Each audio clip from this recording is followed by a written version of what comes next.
Welcome to this parallel session, Walking in Women's Shoes. We have a great lineup of speakers with a breadth of experience on the topic. But just quickly, the plan for this morning is we will have the speakers, who I will introduce shortly, to give their presentations, and then we will have a Q&A section. The speakers, you will have 12 minutes to present, and just a heads up, I have a brand new phone and I've set the timer and I'm excited about the new ringtones on it. So at 10 minutes, you'll get an alarm, and that's your 2-minute mark. And we're sticking to time. So our speakers this morning are online. Joining us is Dr. Carmen Guida. Carmen holds a PhD in civil engineering systems from the universities of Naples, Federico II. Her research is focused on urban accessibility to primary services for elderly people. Her recent publications concern GIS-based accessibility measures, which are useful to develop tools and methods to support decision-making processes, accessibility, and transit-oriented development. She's an editorial board member of TEMA Lab, which means Territorial Mobility and Environment at the University of Naples, Federico II. Our second presenter is Dr. Letitia Sabino. Letitia graduated from Urban Design and City Planning at the University College London with an undergraduate degree in Business Administration and a postgrad in Creative Economy and Creative Cities. She is the founder and director of Sampe. Am I pronouncing that right? Sampape. Okay, getting that correct there.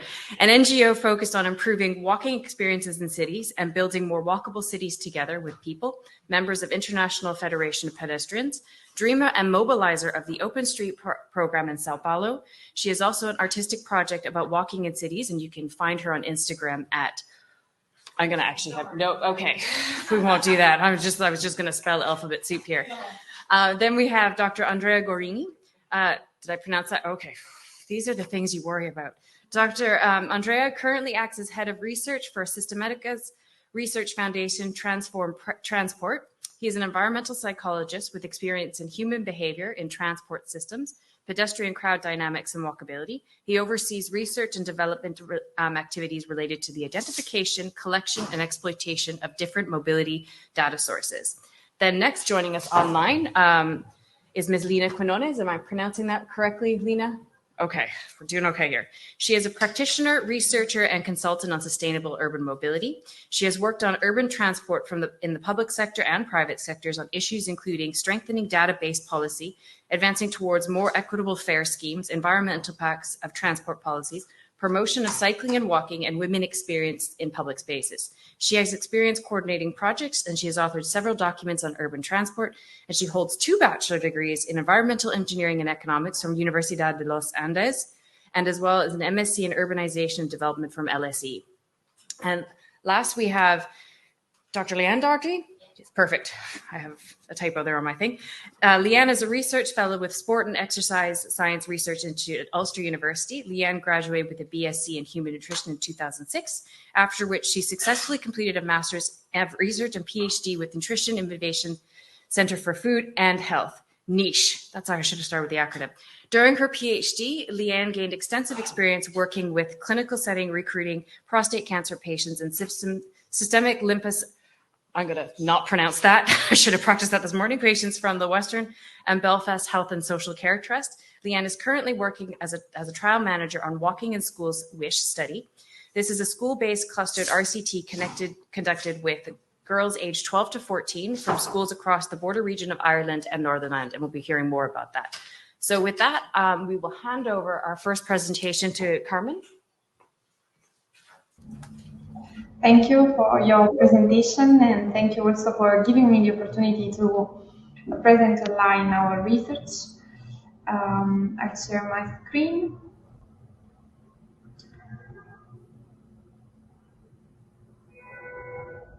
Okay.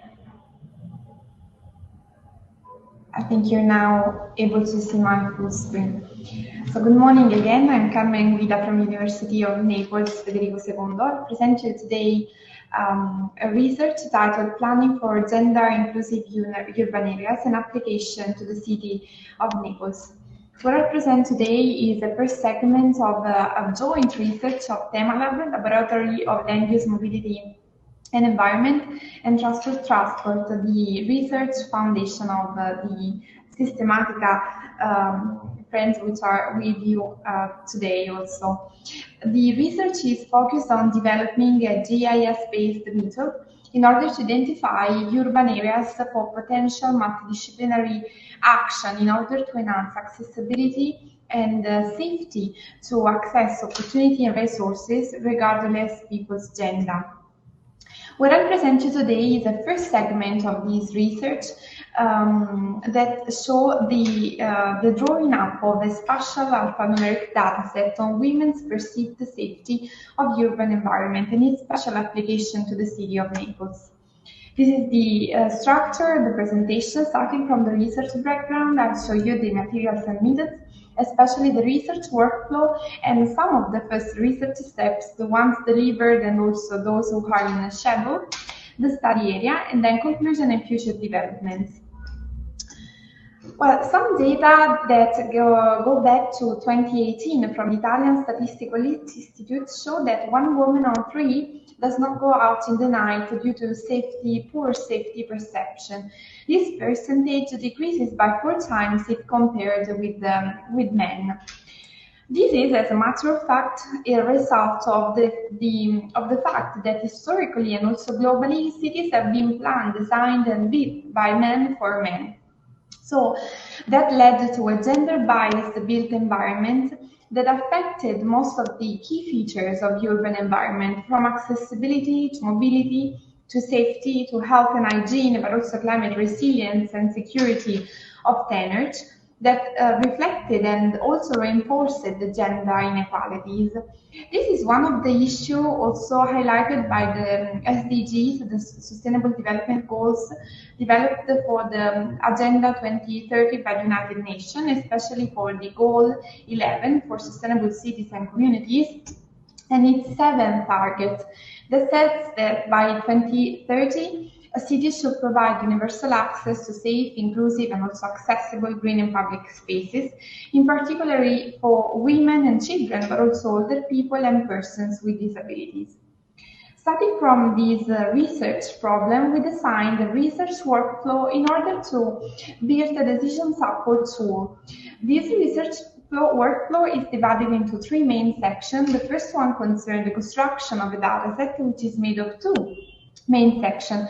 The first one that concerns safety, that can be designed through detected perception and interviews. The second one instead concerns urban features and urban environment as a whole. This dataset, through GIS analysis, statistical and spatial analysis, may lead to the construction of a decision support tool made of maps, charts, and statistics that can help policymakers to identify unsafe urban areas and suggest multidisciplinary intervention. The focus of my presentation is for the dataset that concerns safety. There are not open access safety dataset or dataset that concern the safety perceived by women. So actually we created this dataset through the collection of detected perception and also through interviews. For what concerns the detected perceptions, the start of this work dates back to the 2019, where a research group, the Tema Lab, started collaborating with WhereUp, which has been recently acquired by the Walk21 Foundation. The activities of our students within this collaboration actually started the collection of data to the city of Naples and to the assessment of safety by women within the city. Since then, the WhereUp actually were much more spread for the city, and we'll show you how much it actually have been spread. Another part of the work actually involved many interviews.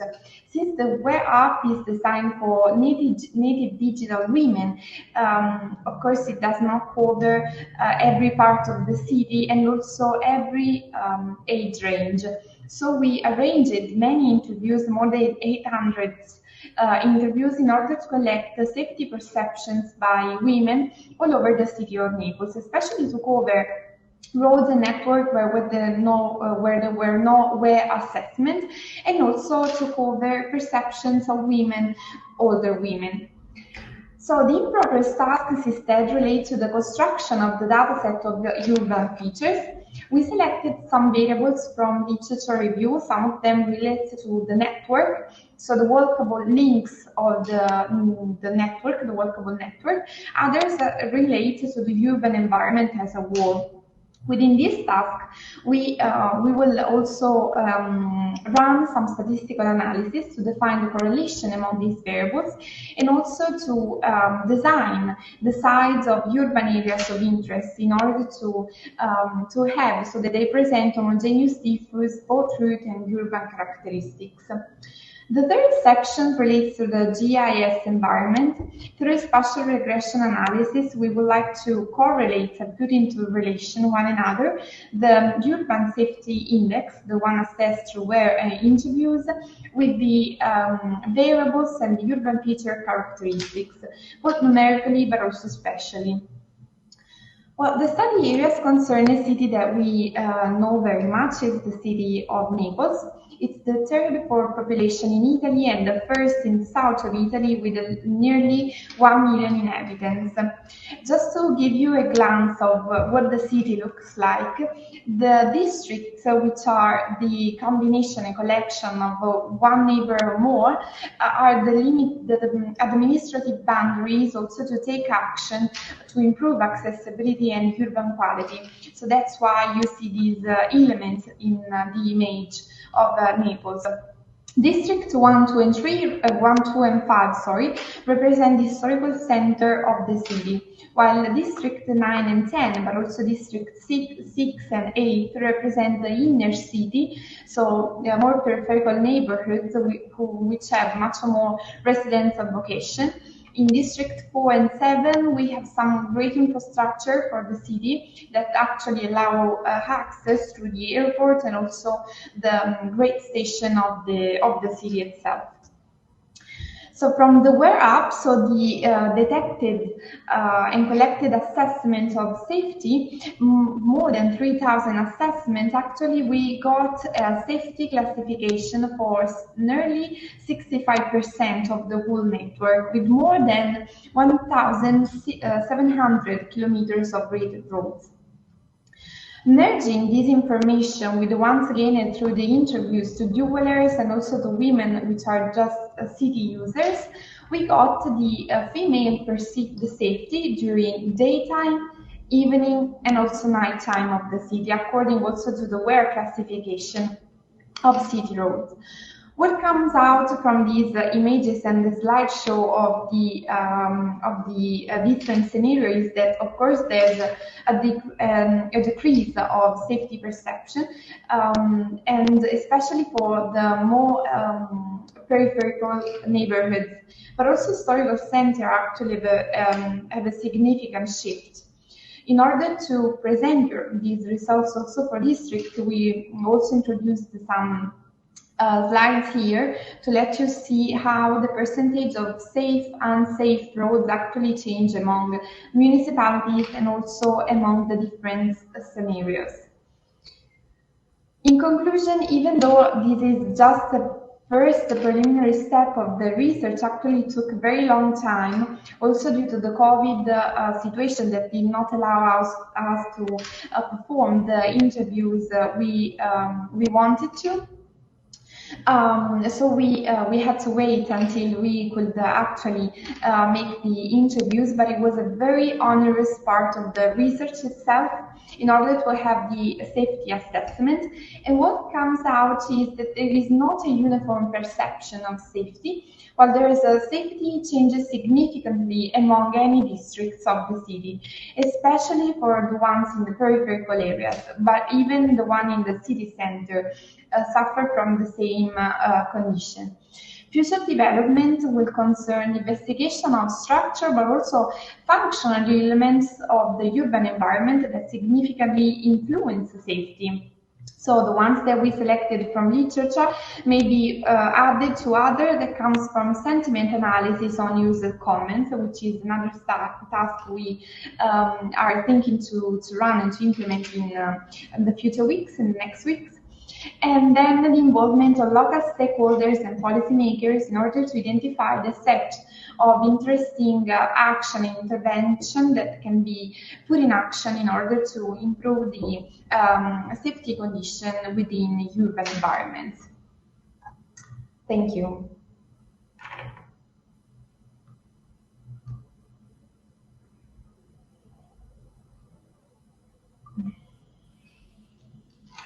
Center is Letitia. The floor is yours.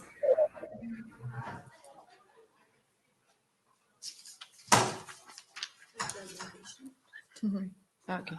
And then should I speak here? And can I see the presentation here or not? No, okay.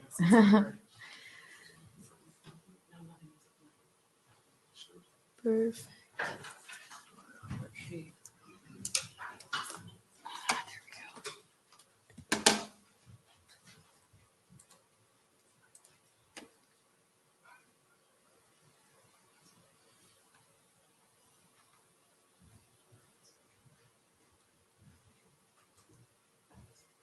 You tell me.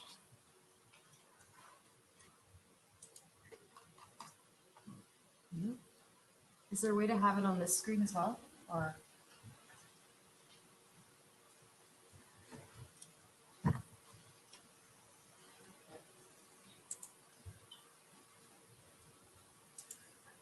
it's not on this. No, but it's okay. Okay. But I'll just test if it's okay. It's also coming on the screen. Here, yeah. Thank you. Hi, everyone. My name is Leticia, and I will present the project that we called Caminhar Afrofeminino, or in English, Afrofeminine Walk. And first, I will present the organization that I direct, that we did this project, that's Sampapé. And then I will tell a little bit about the project, the context, methodology, and results. And I will try to do this my best on 12 minutes. So first of all, we are a nonprofit based in Brazil that has already 10 years working on transforming cities into more walkable place, but always with people. So we are into very much to participation and engagement methodologies. So just to show, the projects are coordinated by me and Louise Uchoa, who couldn't be here, so I just want to acknowledge her here at the presentation. So the project itself, just to have a little bit of context, it was developed in Salvador, in Brazil. This is the capital of an state in the northeast part of the country, so the warmest part, and where we have like the beautiful beach and a lot of tourists. And it is a city that has 2.5 million people, more or less, but in the metropolitan area, almost 4 million, because we have this kind of urban occupation in Brazil of having very spread out people that can't live in the city itself and has to live around, even without a good transport. And also as a context, in this city, in the last years, they were developing an ethnic Afro-touristic plan, because this is the city in Brazil that the major population are Black, are African Brazilian, who lives there, and they were never acknowledged for touristic plans before. So within this plan is where the project were developed. And to do this project, we have a big cooperation. First, we have a local advisor there, Betania Boaventura. She's also an urbanist from Salvador, and she works with race there and also housing and other issues. And we have the funding for from the Inter-American Development Bank. And we've also worked together with the mayor and the national level project on tourism. So a lot of cooperation to make this work. And why having this plan and why bringing walkability into the touristic plan? So first of all, we wanted to show the majority of population in the city in Salvador are women, and the majority of women are Black women. So 78% of women in the city are Black women. And also when we go to transport mode share, the main mode of traveling is on foot for everyone. So 38% of the commute every day are exclusively made by foot. And if we consider bus, what is the public transport there, also people walks to start and end the commuting. But we can already find some difference when we talk about gender. So in the first line are the percentage of each transport that are women, and in the second that are men using those kind of transports. So it's pretty clear to see that women are the majority walking and in the bus, but very few when we talk about motorized transport. So cars, motorcycle, and bikes are mainly men that use those kind of transport. What makes a big difference when we talk about walkable cities who are more oppressed when we don't have a walkable city. And it also happens on the immobility index. We don't have many cities in Brazil that has this kind of data, but happily Salvador made it, and they could find also the immobility for women are much higher than for men, what is not a surprise, but it's good to have a data to justify. And also we usually show this data that shows the woman inaccessibility to jobs or studies because of the conditions on mobility, on commuting. And also, if we intersect with income or class, we can also find that the lower income will walk more. It's a bit weird there, but as you can see, the last one is the walking, non-motorized trips. When we talk about like high income, it's only 7%. When we go to the lower income, that becomes 54% of the trips. So another intersectional thing that we have to think when we don't have a walkable city. So based on that, what we could understand is like the majority of population is composed of Black women. And when we do the intersection between gender, race, and also with class, low income, the oppression will be much, much higher when we don't have a walkable city for poor Black women. And so that's the conclusion why doing this project. The conclusion of the context is like, in order to promote a just and more equal city, we have to work on gender and race perspective on walkability. We can't ignore this and just do a general way of doing walkability in this kind of city. So in order to do that, we did this project that the main goal was to give some solutions for short term to the city, to like what can you do now to create a more welcome and safe environment, especially for Black girls and women. So we wanted to make visible what are the demands of those women for the city, and also to create an interaction between public sector and citizenship, and also to give knowledge about walkability and how Black women could demand more walkable city. And in a long term, we always also want with those projects is to kind of leave a legacy for the public sector when they join for one methodology and start thinking about those topics. On next projects, they can start considering this kind of perspective they didn't know before.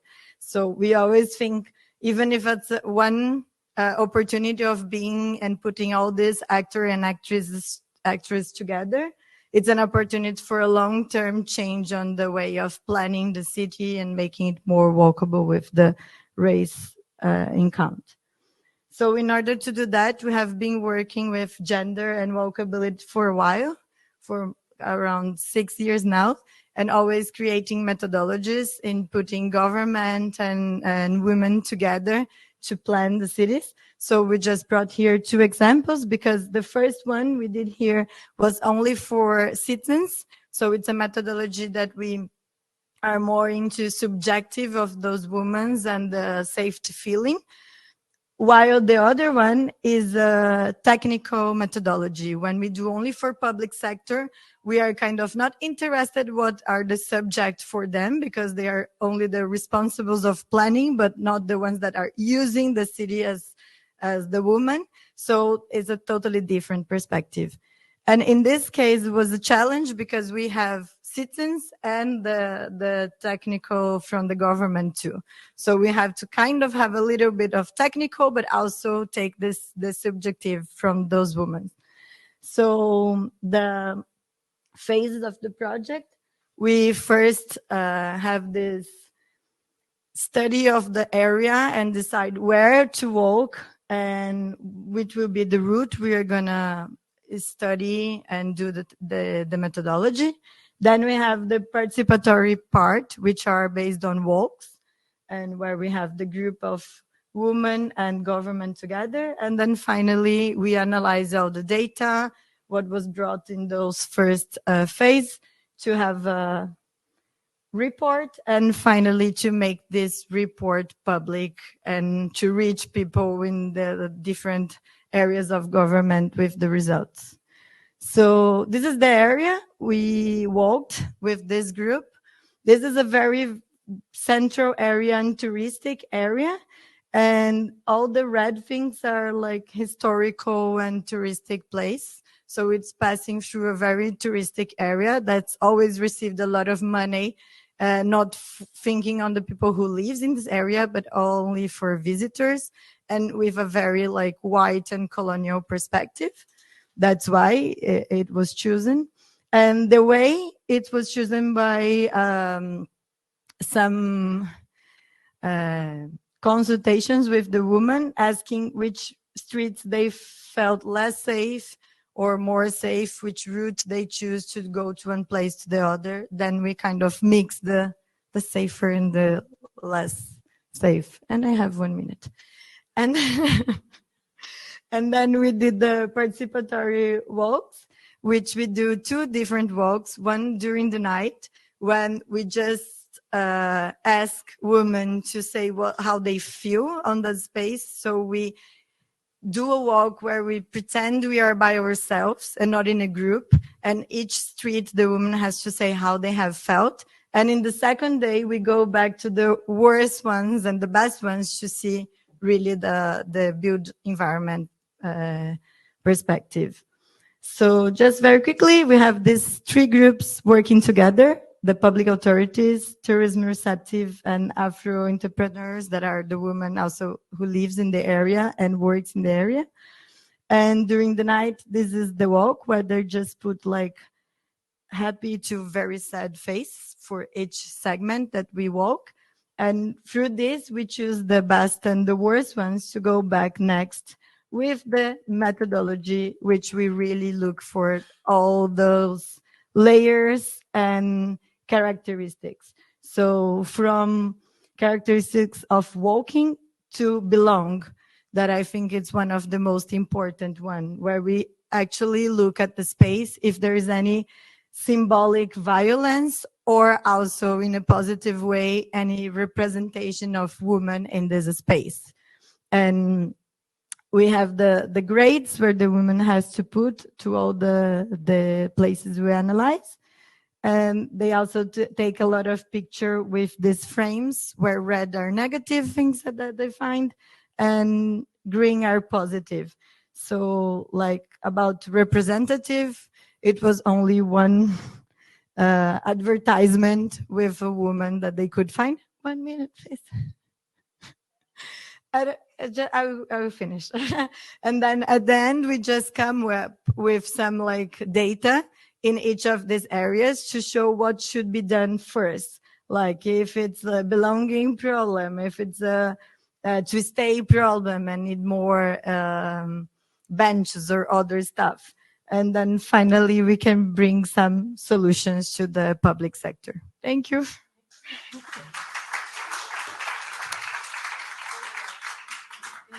I think there's lots of excellent lessons for us in terms of the just transition in transport in Ireland. Our next speaker is Andrea.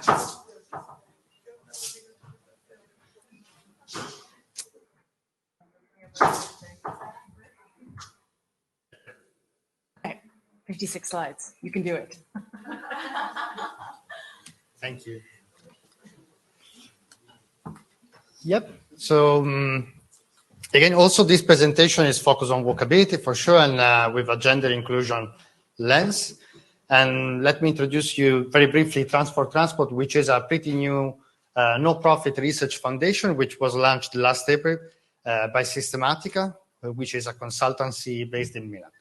And the first presentation from the University of Naples, Federico II, was part of a collaboration with them, also with Walk21, who has on the shelf a pretty new app focused on, let's say, evaluating the level of walkability for women and provide smart routing suggestion for the users. The app is only available on the Italian market, but we are looking for a new, let's say, a new scenario. And so the very scope of the presentation is, if you are interested about the topic, let's say, of gender inclusion for walkability, and you are targeting the use of an application, a smartphone app, for both collecting data but also provide suggestion to the users, what you need to start first to plan is which is the part of the city you want to start mapping first. So to which are the areas of the city which need to be prioritized for collecting data. And at that time, this is a research work we conducted a couple of years ago. And at that time, the owner of the app were planning to launch the app in Barcelona, Spain. When they go to a new city, they have some empirical knowledge about which are the most relevant, let's say, area of the city to start mapping first. So what we did through this research was to support them through a GIS map application to quantify, let's say, the characteristics, the feature of the city, also the weight of the parameter, to allowing them to have, let's say, a more evidence-based knowledge about which are the area of the city of Barcelona we need to start using the app first. Okay. And so just let me very briefly introduce you the app to have some general knowledge common in the room. So the app is very similar to a Google Maps interface for pedestrian. Basically, as a user, you could ask the app which is the best route from A to B.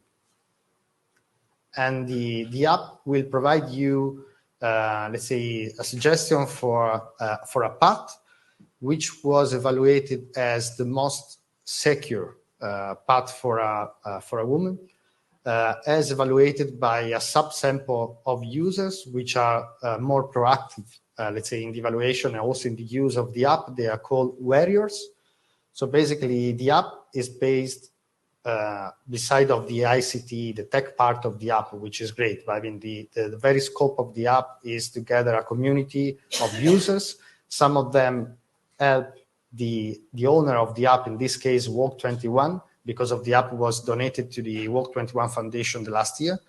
So let's say a subsample of users start mapping the city, and then the larger sample of users use the app as itself. So first, here you have some. May I move? Yeah. You have some maps describing the city of Barcelona. Probably you are familiar to the city, which is pretty interesting because of his, let's say, layout and urban plan itself, with barriers and super blocks. Is very well known for, let's say, new public space intervention. Is very interesting, let's say, as urban planner. And this is the list of data which was selected, let's say, together with them to evaluate how Barcelona is walkable from the gender inclusion perspective. So you see some preliminary data about the characteristics, let's say, the boundaries of the neighborhoods, but also territorial data related to the urban fabric, the presence of the greenery, the point of interest for nightlife, as well as for students, and touristic accommodation, and again, some demographics and transport services.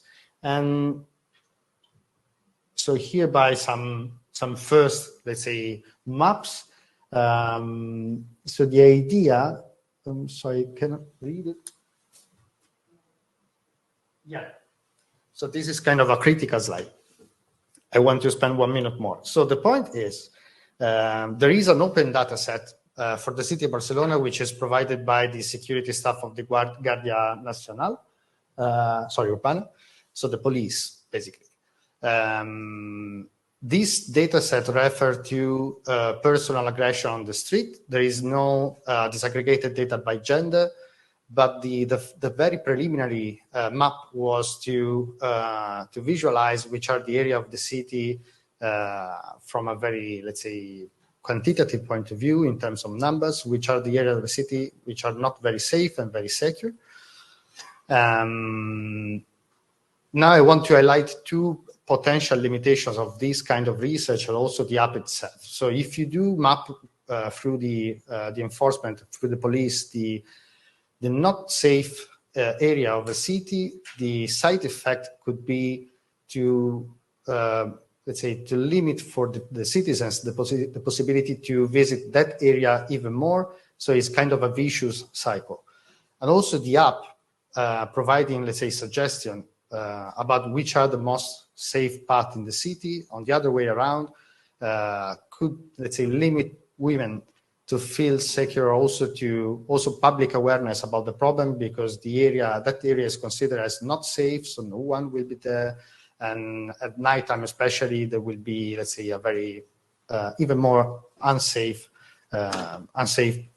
problem, let's say. So, but this is kind of a never-ending story about open data and, let's say, about security. Okay, so this is kind of satellite data about the land use, very classic, let's say. So the point here was we were talking to them, negotiating which are the most relevant data, and also the parameter we need to take into account to build up a hierarchy in between the data. So they were interested. I'm coming back to. Yeah. So let's say they have pretty clear idea which are let's say the more often users of the app. So we need to map which are the most urbanized area of the city, which are the city characterized by the presence of large green areas, not small gardens, but really parks above a certain, let's say, area. Nightlife refers to the youngest, universities and college to the students, and tourist accommodation for sure to the tourists. So they do imagine the app used by these kind of users of the city. So you see that these users probably do not have any or a poor knowledge about the city. So this kind of app could really be helpful. And then census data and public transport services, because of by definition, are useful for this research. So these are the greenery. This is let's say, the heat map of the point of interest classified by nightlife, again, student and tourist accommodation. And here by the presence of public transport, again, this kind of visual is not very quantitative, just to highlight within the Barcelona area, which is let's say, the most interesting areas. Census data about the density of the female population, and then the weight. So we talked to them again to the last column on the right. So the constant weight. So the GIS analysis is based on a weighted summation of these parameters, which are defined, prioritized or hierarchized, considering the weights you see on the right. So let's say we negotiate with them which was, in their opinion, the most important one, the less important one, and so on. And then you see, let's say, the distribution of the data by the barrios, the neighborhoods of Barcelona. And quanti-frequency distribution means we want to start mapping first the barrios which have a poorest level of security for women while walking. So the highest value means that the level of walkability is poor. And then again, you see the final results. So these are the area they could start first implementing the app. Saving time means, I mean, the very scope is you launch the app, you need to gather the community. It's not really an easy process. And you need to know which are the areas to start first. So this kind of GIS analysis was meant to provide this information. This is a very general picture about the toolkit we use for collecting and analyzing data. Urban informatics first, combining, let's say, multidisciplinary approach. And on the right side, you see the, I mean, very different tools we do use. I want to mention that Systematica was part of an H 2020 focus on the needs of women as users of public transport. The project was ended last January. It's called Diamond. And we produce research paper, obviously, but also toolkit and practical information guidelines. So if you are interested, it could be very, I think, useful. And then we also produced another research about the New York City. So what we were targeting was to challenge the National Walkability Index, which is a standard metrics provided by the federal agency for the entire US region. The way they evaluate walkability is interesting because of the scale of the territory, but very poor in terms of the validation and robustness if you are also looking at a specific target users. So we start collecting many data related to the needs and expectation of women. And then you see in the animation, the most red heat map is from our proposed index, Walkability for Women index. So the very results is that the federal agency is too optimistic, mapping the level of walkability for the city for women. So these are some available papers, and if you are interested about, we can continue conversation. Thank you.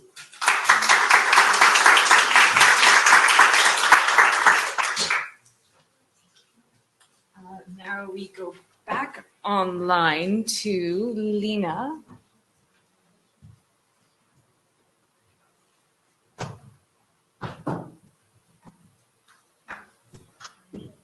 You could just, there you go. Perfect. Thank you. Thank you, and hi everyone. My name is Lina Quiñones. I am Healthy Cities lead at a Colombian NGO called Despacio.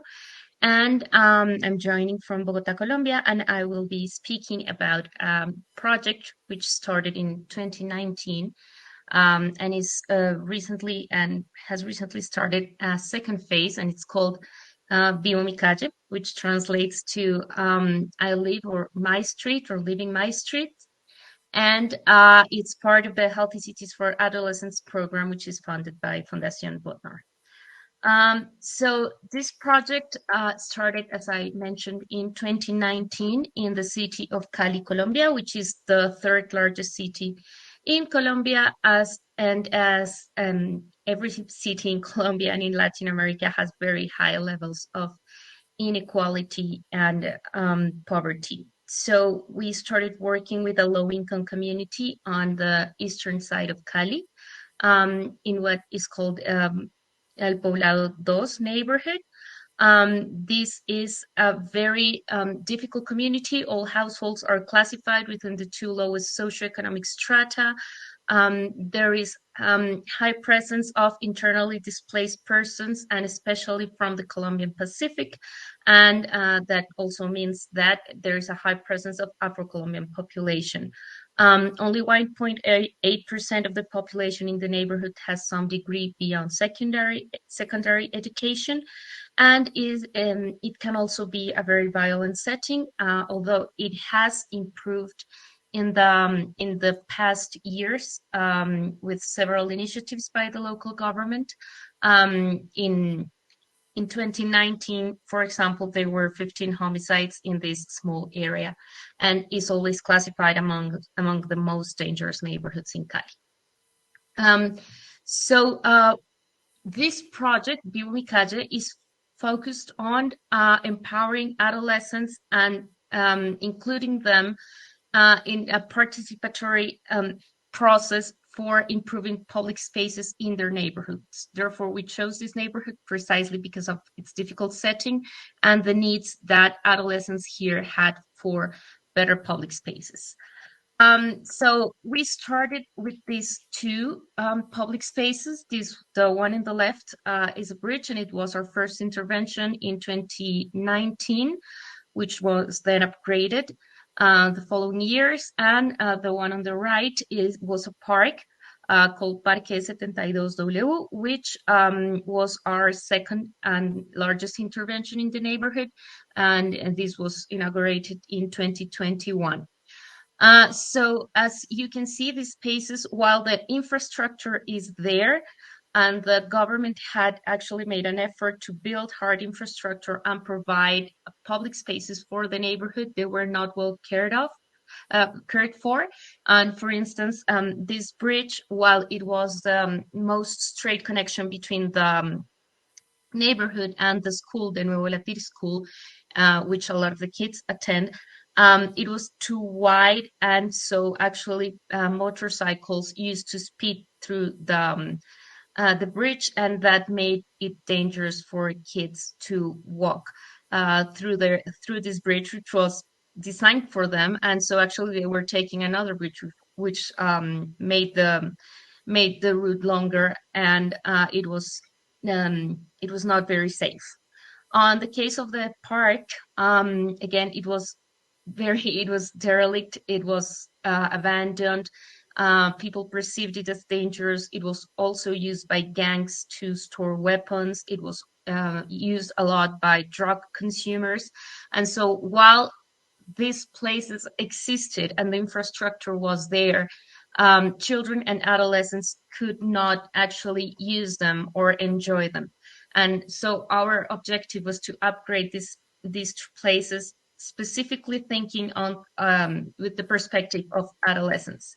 So we had a very participatory process. We started by mapping the feelings that children and adolescents associated with these spaces. So we walked with them around the neighborhood. We asked them, how does this place make you feel?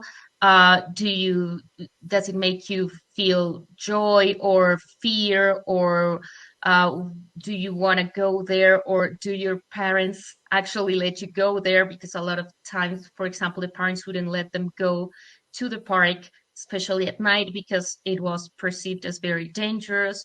A lot of them reported fear of the gangs, of violence, but also of sexual harassment, of motorcycles in the case of the bridge. And so we started by mapping these feelings.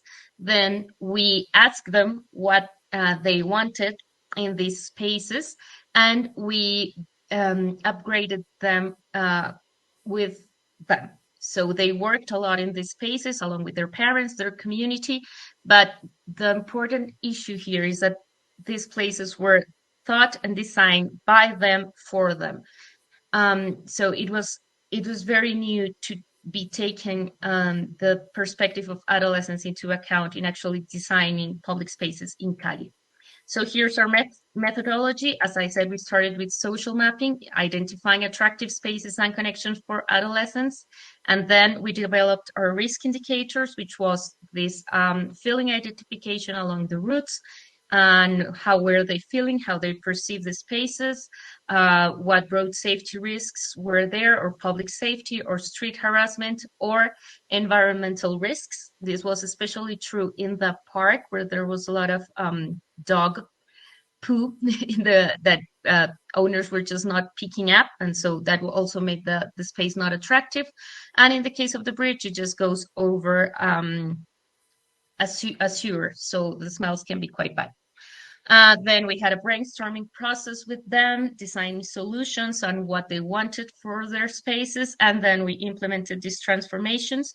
We started with tactical urbanism, but we are now calling our solutions participatory urbanism, because we are using more permanent materials. So it's not hard infrastructure yet, but we are using more permanent materials that can last a little bit longer.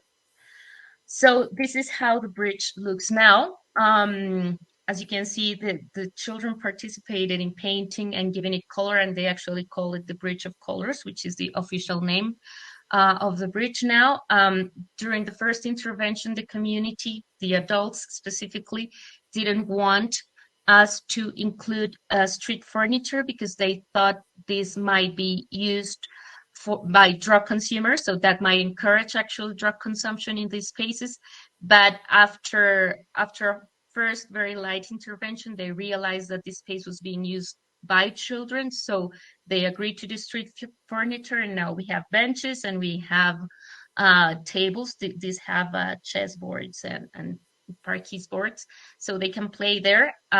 We installed planters, so we still left a narrow lane for motorcycles to cross, but now they are segregated from the pedestrian space, the space that is used by children, so it's a lot safer, and also the lane is narrow, so they can't speed as much.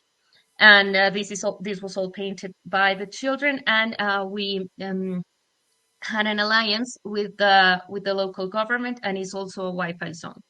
And this was very important because a lot of the families in this neighborhood do not have as much access to internet or smart devices. And during the pandemic, children were suffering because they could not attend classes properly. And so now they also gather here to do homework, for instance.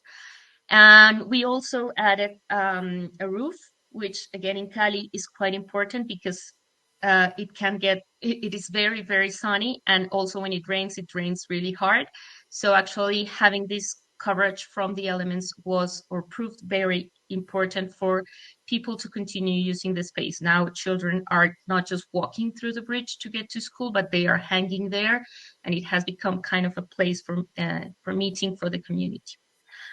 The park was similarly transformed. So we had committees for cleaning, for upgrading the space. Neighbors are also taking care of the space and actually kind of reinforcing or telling dog owners to please pick up their pets' refuse. And my favorite part of this park is that when we asked the children what they wanted, what came up a lot was a dance floor.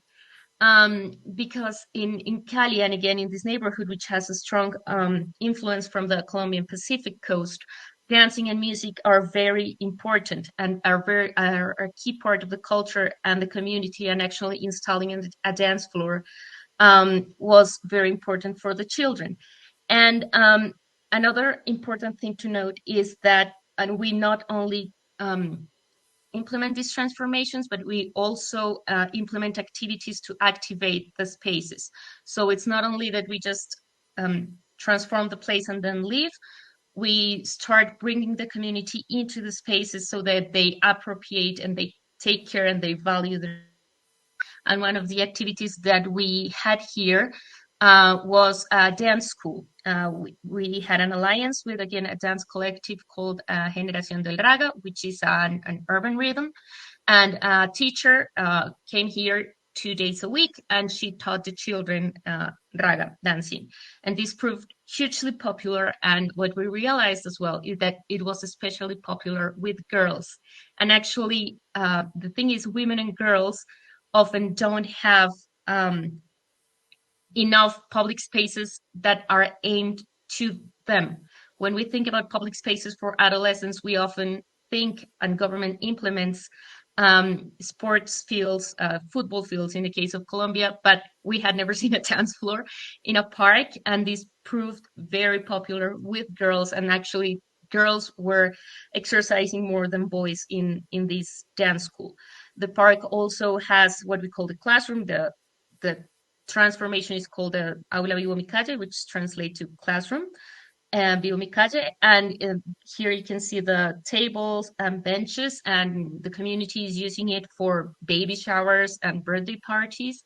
And we also have a community garden and a more like empty space for sometimes vendors to be there and offer their products.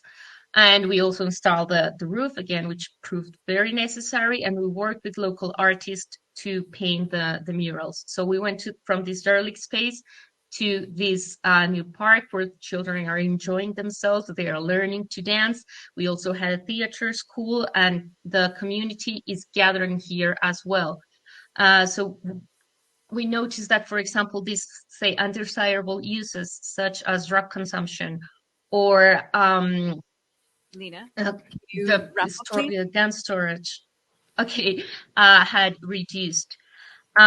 So we realized that interventions went beyond physical transformation. They actually promoted community cohesion and Lena, promoted negotiations. I'm just going to ask you to finish up your presentation, please. You've gone over. Okay. Sorry. And so there are interventions go beyond physical transformation, as well as our healthy activations, such as our dance school. And this is a proven and replicable methodology. And now actually we have adolescents that have new perspectives and life projects in Cali, thanks to this project.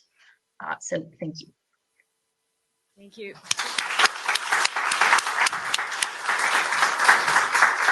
So our final presentation is Leanne.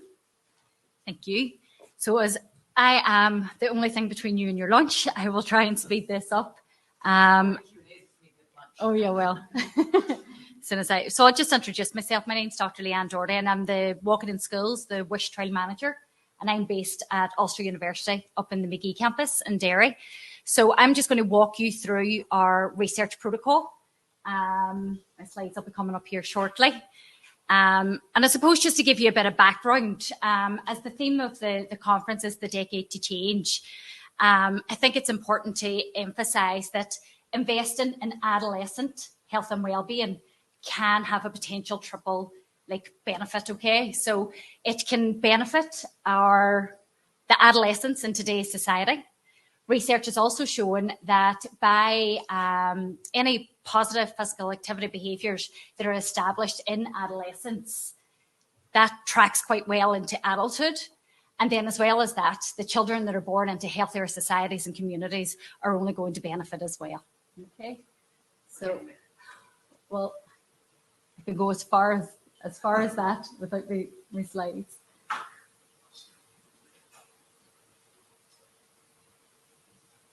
Hopefully they're there. Do we need a dance break?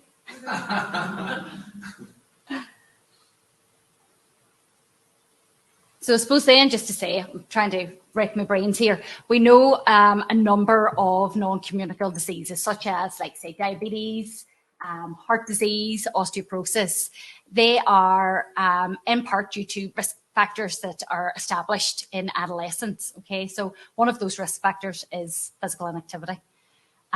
So we all know what the physical activity guidelines are. We know that adolescents are recommended to participate in an average of 60 minutes of physical activity a day, each day across the week. But research has shown that globally, nationally, internationally, this is not the case, okay? And this is a greater problem for adolescent females than males.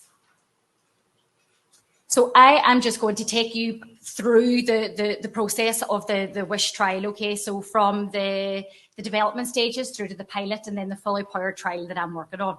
So it started off with a qualitative piece of work looking at the barriers to participation in physical activity for adolescents. And things that came out from that piece of research was that not all adolescent girls wanted to participate in those structured team-based physical activities. There was a need to provide girls of this age group with a greater opportunities to be physically active. And as well as that, there was a need for an increased provision of activities within the school that the girls could undertake with their friends. So the team undertook was a 12-week school-based, an evaluation of the 12-week school-based intervention in schools. And the results of that indicated that, yes, it was feasible to implement a walk-in intervention in post-primary schools. Okay, it had the potential to increase physical activity behaviours of that cohort. But it's possible that the walk leaders, the girls who were leading these walks in these schools, were not walking at a brisk enough pace to be able to elicit those increases in moderate to vigorous physical activity of the walkers. So that brings me to the trial that I'm currently working on, the fully powered trial, and it is to evaluate the effectiveness of this novel, low-cost peer-led walking intervention in post-primary schools at increasing adolescent girls' physical activity. So just to walk you through our study design, we go into schools in the September time, so that's the start of the academic year, to recruit the participants in the schools. And then following that, we undertook baseline data collection. Once baseline data collection was complete in all of the schools were randomised at a school level to either control or intervention group. And within the intervention schools, we then went in and trained up older girls within the school to be walk leaders. And I'll move on to the walk leader training in a moment. So just to say then that data collection also occurred midway through end of intervention, and then we'll also go out into schools for follow-up data collection just over a year after baseline. So measurements at baseline, end of intervention and follow-up include anthropometric measurements, physical activity, and health and wellbeing and process evaluation. So the midway through point, which is in around the February midterm break for the schools, we just measure physical activity. So just to say that patient and public involvement is extremely important in research, and we involve PPI in all aspects of our planning and our implementation. Okay, so the WISH team set up a youth advisory group, and we had meetings throughout the planning and the implementation of the trial to consult with the adolescent girls on all aspects of our research study. So just to say that on the island of Ireland, so we recruited 18 schools in Northern Ireland and the border regions of the Republic. The girls are aged between 12 and 14 years of age. The anthropometric measurements include height, weight, waist and hip circumference. Physical activity, which as our main outcome was measured using a subjective measure, the accelerometers, the actigraph accelerometers. And as well as this, the girls completed a physical activity log. And then in addition, we measured health and wellbeing using a number of validated tools, and the process evaluation included focus groups and one-to-one interviews.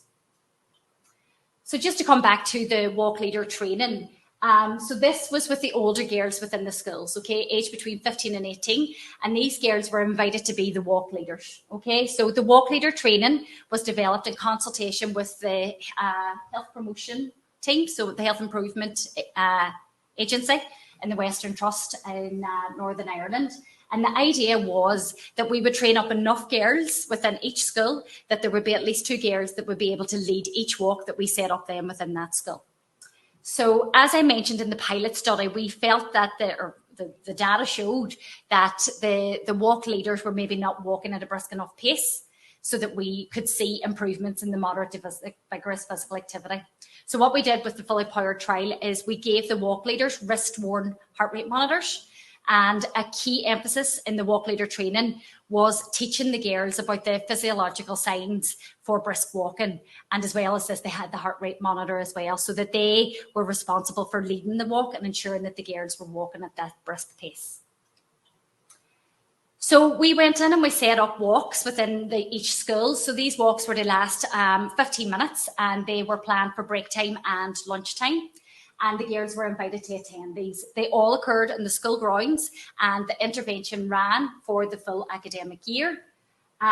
We incentivised the walks by giving the girls reward cards. So each time they attended a walk, they got that stamped, and then in turn could exchange that for small incentives. Just to say that in control schools, we asked the control schools not to change their usual physical activity. They were also involved in all data collection, and as well as that, at the end of the trial, the materials that we use as part of the intervention will be made available to those in the control schools if they want to roll the programme out. So as I mentioned, PPI was key, okay? So we had a youth advisory group back in 2019, and this was to get feedback from adolescent girls on all aspects of the study. So they gave us feedback on our documents and suggestions for the incentives to be used as part of the trial. In 2020, we didn't have a youth advisory group because of COVID, but we were back out again in 2021. And at this stage, we actually had girls who were involved in the WISH trial that we could invite to this actual YAG group. So we were able to get their feedback on all aspects of the study. As well as this, we had to develop a COVID contingency plan in case schools were to close for face-to-face teaching again. So they were able to give us feedback on what we thought could be a contingency plan. So as with a lot of research that has happened over the last number of years, COVID did impact the WISH study. The idea was that the study would run over 2 years, okay, phase 1 and phase 2, and that we would recruit equal number of schools across the 2 years. But unfortunately, COVID hit during phase 1, and that meant that the data that we had collected up until that stage could not be used as part of the overall trial. So the team worked very closely with our funders, Chiton, and were able to secure an extension for phase 3. As well as that, they were able to move the end of data collection to an online platform so that we were still able to collect some data to be able to look at, differences between pre-COVID and during COVID. Phase 2 came, and again, COVID interrupted the study. Schools closed after the Christmas period. So we had another year where the data couldn't contribute to the overall trial. So everything was riding on phase 3 of the study, where we then had to recruit the 18 schools onto the study. So I'm delighted to say that the schools have stayed open. We have successfully collected baseline, mid and end of intervention data, and we are in the process of planning for the follow-up data collection. So yes, planning for follow-up data collection, and then it'll be compiling the data for our statistician. We are very fortunate that we have a great advisory group and a statistician that can help us with that. As I mentioned, the youth advisory group are key in all aspects of the study. So there will be another one early next year where we can consult with the young people on the best methods to disseminate this type of research because they were involved in the research. So I don't want to rush past this slide because over the last 3 years, there have been a lot of hands on the ground to be able to make this research happen. We're very fortunate that we have had a number of placement students work with us each year. So without everybody's help, that we wouldn't be here now. So thank you very much, and hopefully I've clawed back enough time.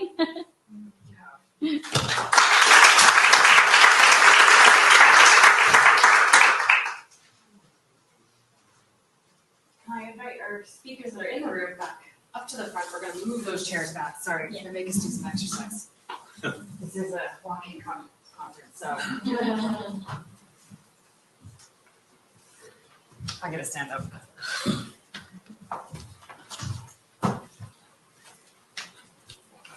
Or can we use this one? Nope. Can we use this one? What can we do? Or we're just gonna.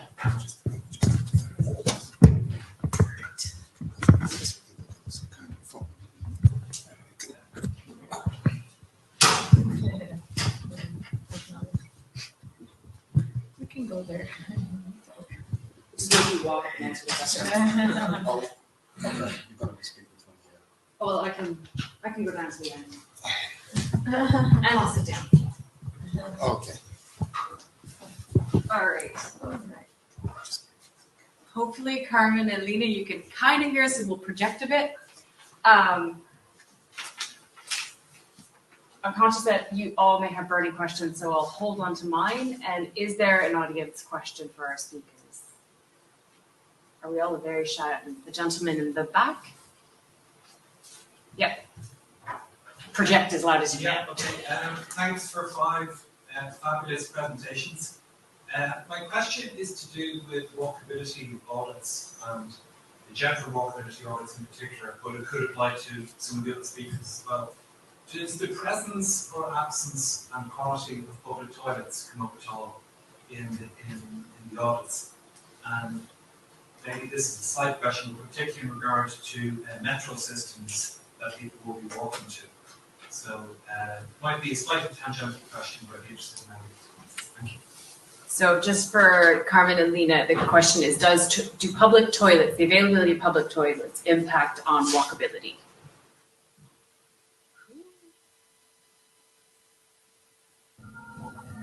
Sorry, public what? Do public toilets impact on walkability? I couldn't hear properly. Impact on walkability. Okay. Is it for someone specific or? I think it's for me and Lina, right? Whoever, Carmen. Okay. Yeah, we started studying the safety perception of urban environment through the assessment of safety perception of walkable areas, so for roads. Well, safety as of course its influence on the walkability of people through the area.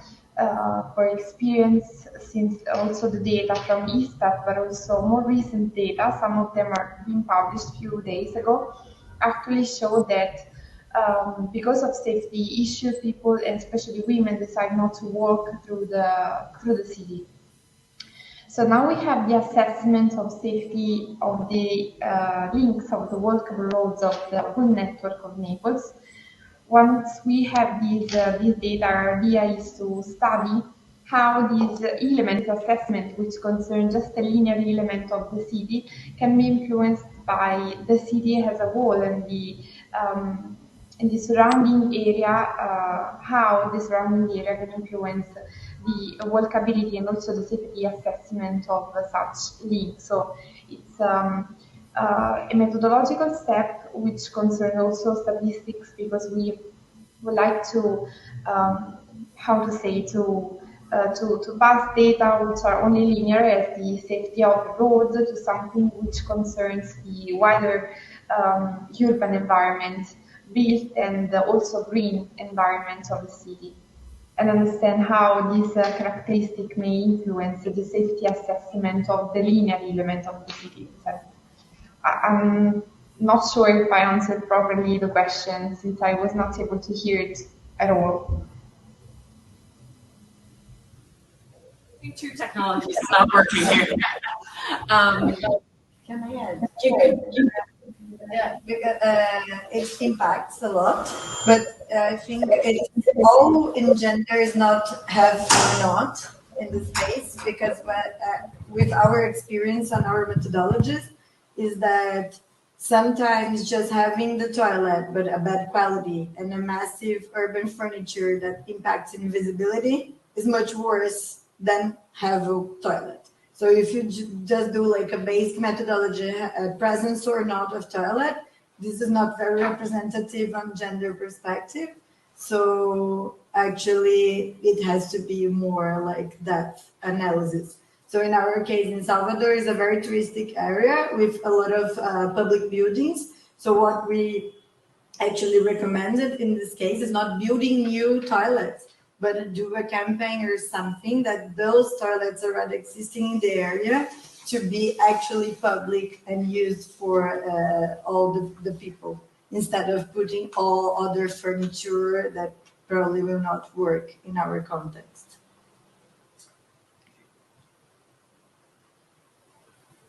Janet?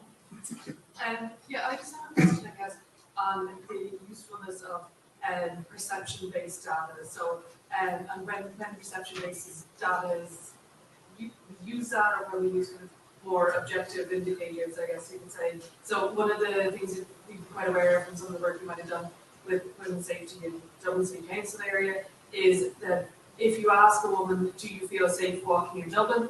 She might say, yeah, and she will say yes. But it's also because she is already subconsciously dressed in a certain way to not attract attention, chosen a certain route home that feels safe, has her keys on hand or has her phone on hand all the time in case she gets into trouble. All these kind of subconscious decisions have already been made. So that subjective data of like, do you feel safe here or do you not? You will get an answer that doesn't necessarily reflect the level of sort of acceptance of danger that a lot of women and girls particularly have when they move about an urban area. And so sometimes I'm wondering, should we be looking for more objective factors? Should we say, we know that what the lighting makes a difference, we know that the kind of public transport accessibility, passive surveillance, these kind of things, and they're actually more accurate reflectors of whether women are safe or will feel safe in a more meaningful way than if they just say, yes, they do, but, and as we know, women from infancy are told to take individual responsibility for keeping themselves safe, rather than necessarily expecting the sort of the general urban environment to be maintained in a way that they will be safe. And that doesn't always, that's sometimes passed when you look at subjective data. So just if you have any thoughts on how we've managed that and how we've done that. Do you need a summary of that online? I think I got it.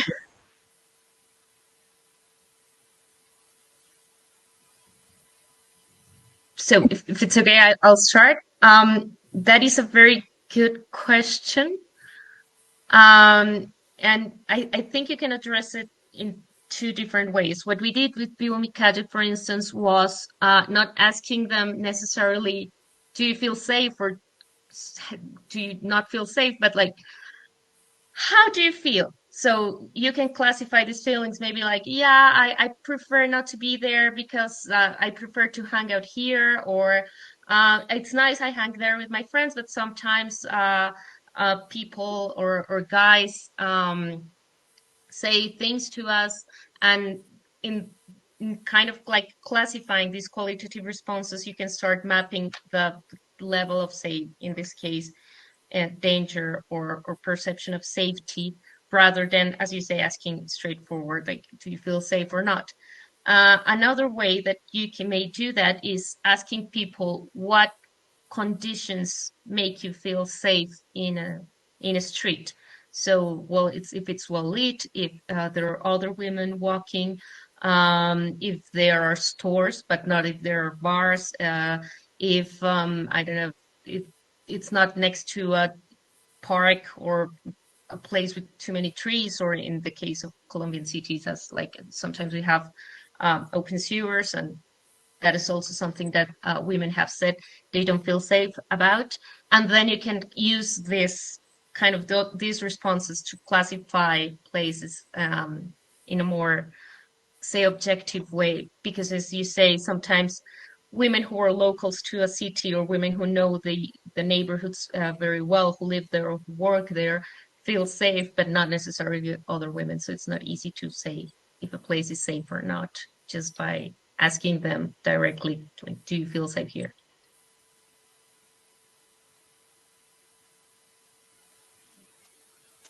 Do you want to add, Andrea? Yeah. It's a good point, actually. And so, for example, as a researcher, I do prefer not to ask because I believe somehow the answer will pop up through the question sometimes in social science in general. So, for example, what the wearers evaluate is a general perception of security, but also some other, let's say, more specific characteristics of the environment, lighting and crowding, for example, from 1 to 5.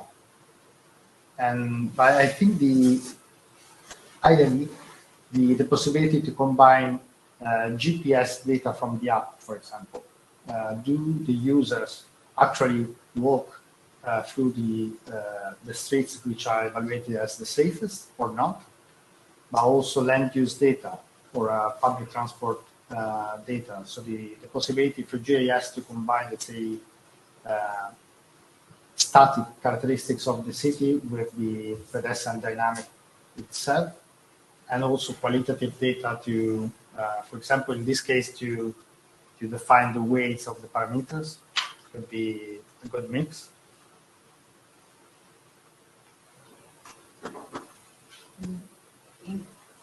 Connor? Yeah, thanks a million for the amazing presentations. It seems that some of the different projects have kind of different intended audiences, from visually engaging directly with people who are participating themselves. Some of their audiences are academia, and some of their audiences might be decision makers or politicians or the public. I'm wondering, given the fact that so much needs to change around the world immediately, from what you've learned in working on these projects, what would be the shortcuts to getting immediate impact at scale? And which audience would be best reached? Who wants to answer if we have shortcuts?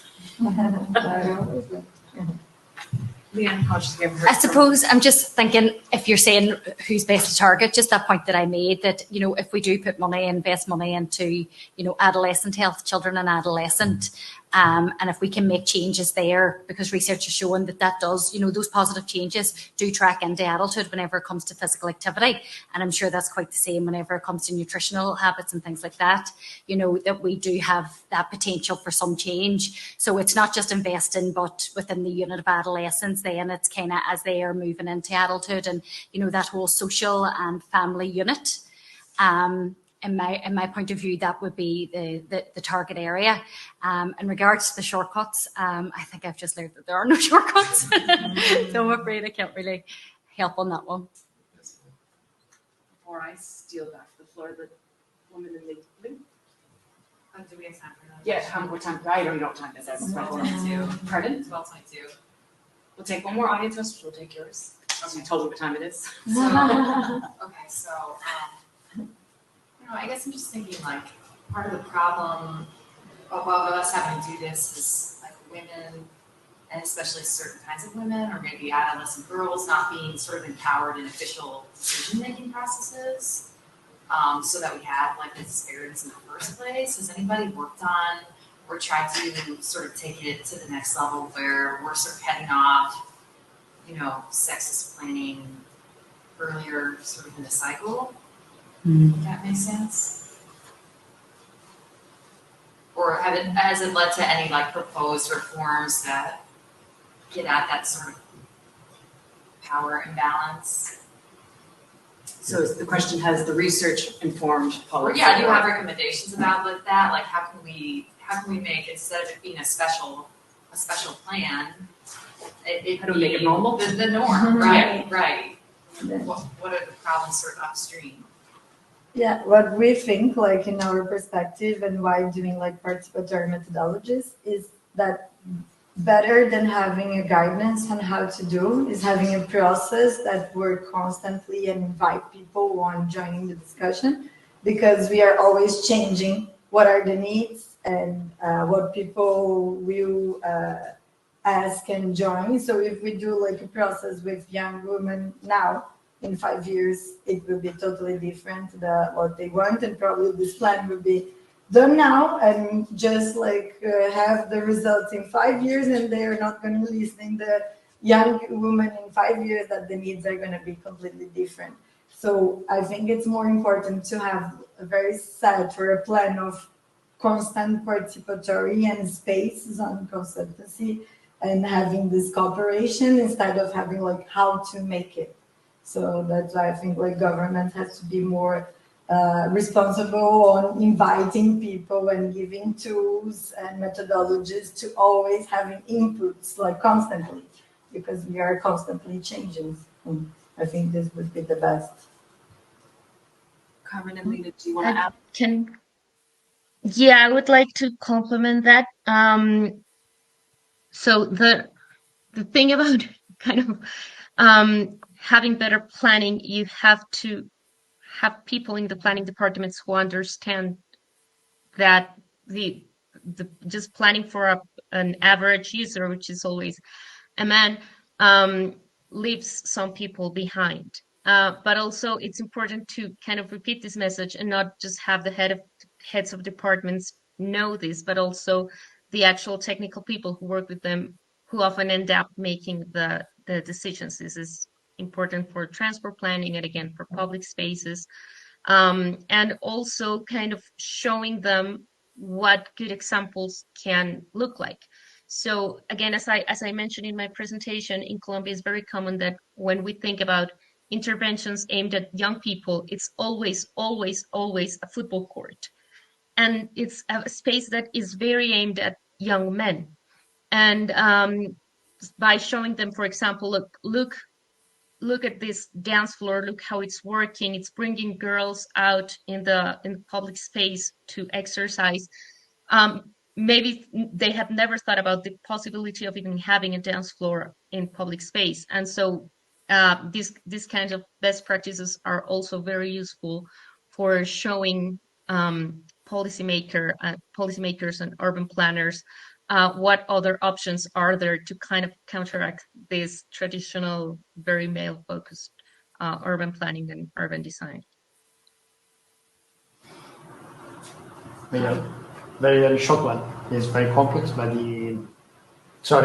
during, for example, the H2020 project, I recognize also myself like somehow biased in producing research about gender inclusion. I also the commission itself, like promoting two sister projects. One is Diamond, the other one is called Tingo, if you are curious about.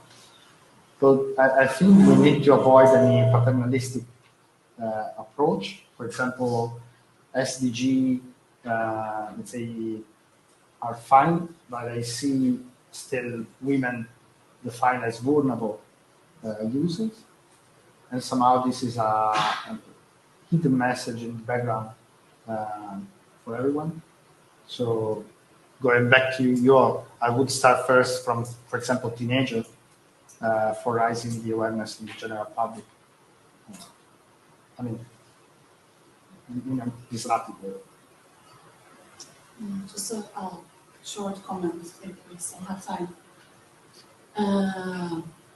I think there is a risk of mainstreaming things, especially in information, because we got to a point in gender studies that intersectionality has taught us that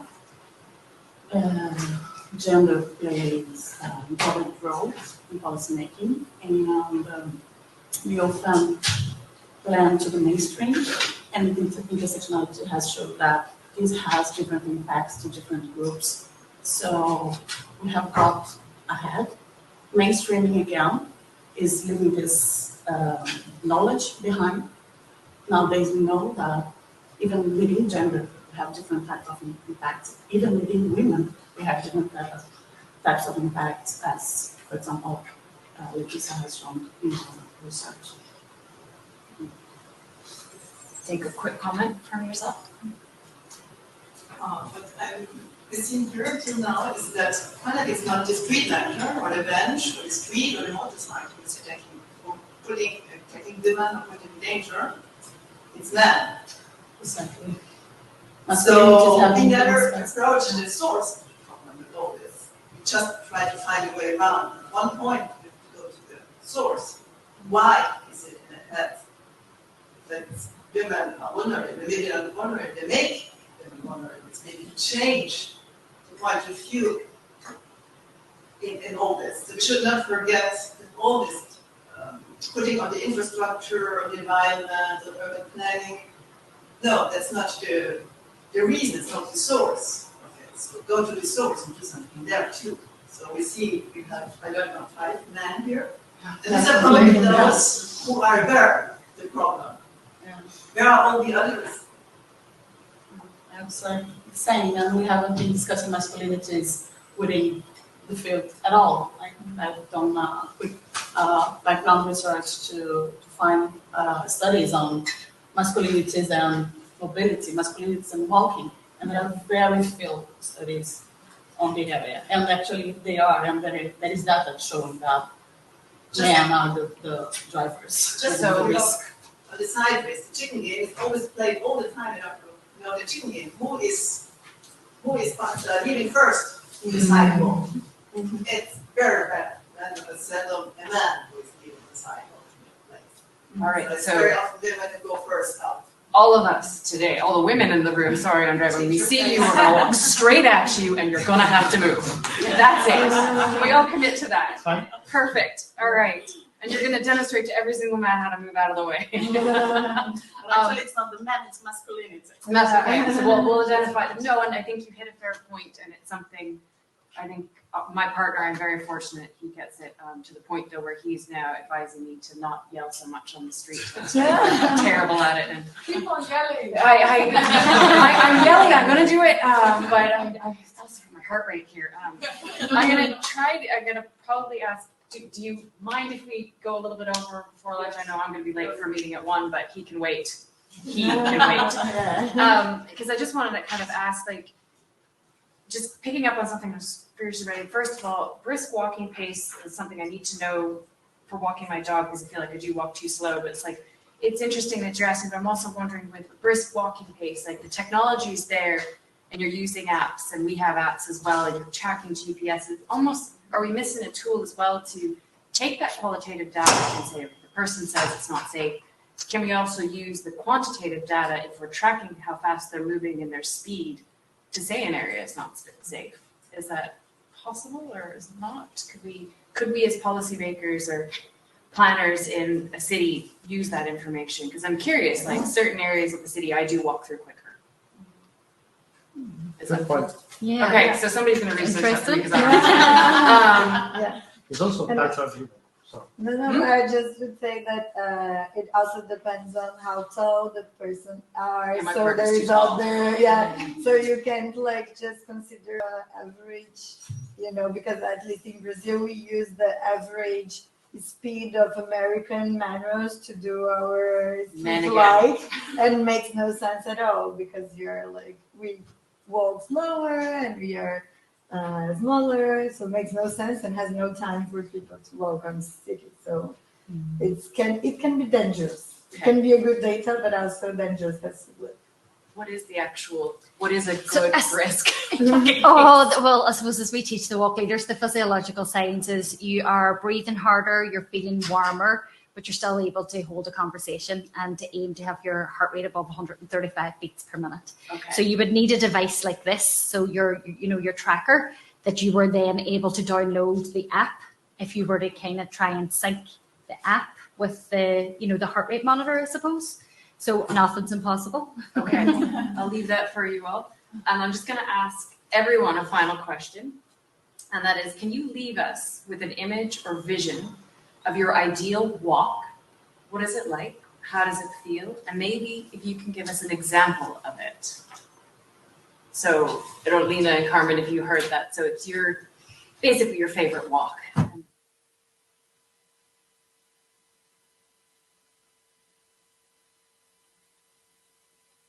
I can think of, say, I like to walk in cities that have rivers that are very well taken off, or like water, either the sea or river or lake, and then nice weather. So Cali has perfect weather in the evening, let's say like late summer in Europe. And a lot of people say, and maybe cafes or places to hang out. That's where I like to walk. In Dublin, weather questionable. Carmen? Well, my idea of favorite walk is quite similar to the ones of Lina's. When I was a student, I used to wake up very early in the morning to stop at a metro station close to the university. I preferred that station rather than the one which was closer in order just to walk a bit more than usual. And I remember while walking on this pavement, which was like a front commercial pavement, so there were cafes in the morning and also shops open during the day, but it was quite early, like 7 in the morning. So most of them were still closed. I remember I used to cross the road at a certain point just to not meet people that used to sleep overnight in the streets. So I make like a zigzag between one pavement and the other. So for me, just a perfect walk just would be not to worry about what side of the pavement to walk in and just relax, listen to your music, or just have a phone call without worrying about what is around you. So that would be my kind of perfect walk. Yeah. Okay, for me, I suppose it's out in nature, somewhere where you're giving your nervous system a chance to settle, feel calm, somewhere like a beach or a forest walk, somewhere it's a safe environment where you just get a chance to breathe, I suppose, and relax. That would be the ideal for me. From Canada, I guarantee a forest is not safe. There's bears everywhere. Andrea? Interesting question. I would say very personally, I do imagine New York City nighttime, getting lost, like no destination. And I think it's like a place with diverse people and doing different activities. Like if you're walking, everyone is running to work, it's terrible. If you're walking, there are just people on skate, it's terrible too. If only if you have diverse people and different activities going on, it can be pleasant to be. So probably a square where all those activities can happen at the same time. Excellent. Just a big round of applause to our speakers.